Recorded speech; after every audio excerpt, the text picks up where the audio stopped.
Alright mga amigos, matapos nga po ang The Ring 4 kung saan nagwagi sina David Benavides, Devin Haney at Jesse Bam Rodriguez. Naalog ang top 10 pound for pound rankings ng The Ring Magazine. Saul Canelo Alvarez tanggal na sa top 10. Devin The Dream Haney nakapasok muli. Heto na po ang top 10 ngayon mga amigos. Number 1 pa rin si Terence Bud Crawford. Number 2 si Alexander Usyk.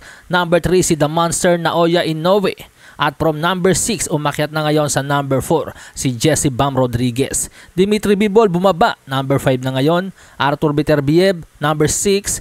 Junto Nakatani, number 7. Shakur Stevenson, number 8. Number 9 si David The Mexican Monster Benavides. At nakapasok na ngayon sa number 10 si Devin The Dream Haney. Kanyang pinalitan sa number 10 si Canelo Alvarez. Ang pagkakaalis ngayon ni Canelo sa top 10 ay sinasabing senyales ng the end of an era. Samantala sa iba pang balita, heto matindi mga amigos. Suwestyon ng manager ni Virgil Ortiz Jr. na si Rick Mirijan. Double header sa 5 de Mayo. Jaron Boots Ennis versus Virgil Ortiz Jr. at Zurdo Ramirez versus David Benavides sa pay-per-view na nagkakahalaga ng $103. Ang tindi nito mga amigos kapag naikasa. Posibleng ang mga ganitong suwestyon ay dahil sa naunang pahayag ni De La Hoya na nais nga daw po niyang ibalik ang mga big fights sa Amerika. Dahil alam naman po natin mula na pumasok si kamahalang Turkey Al Sheikh sa mundo ng boxing, kadalasan ng mga malalaking laban ay dinadala niya sa Saudi Arabia. Halimbawa na lamang yung laban nung linggo, yung The Ring 4. Sa Riyadh, Saudi Arabia ginanap yun. Kaya naman ang dating niyan sa mga promoters like Oscar De La Hoya ay napag-iiwanan na ang Amerika sa pagkakasa ng mga malalaking laban.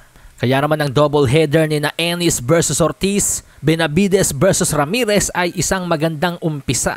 Kung seryoso ang mga big time promoters sa Amerika na ibalik sa Amerika ang mga big fights. Sa kabilang banda, nagbigay na ng babala ang Unified World Minimum Weight Champion na si Oscar Collazo sa mga pambato natin na sina IBF World Minimum Weight Champion Pedro Taduran at WBC World Minimum Weight Champion Melvin Jerusalem. Sa social media post ni Oscarito, sinabi nito na you're ready for what's coming, #Road to Undisputed, at minention sina Oscar De La Hoya, Eric Gomez at Miguel Cotto. Ito ang mga taong humahawak sa kanya. Hawak ang kartadang 13-0 with 10 knockouts.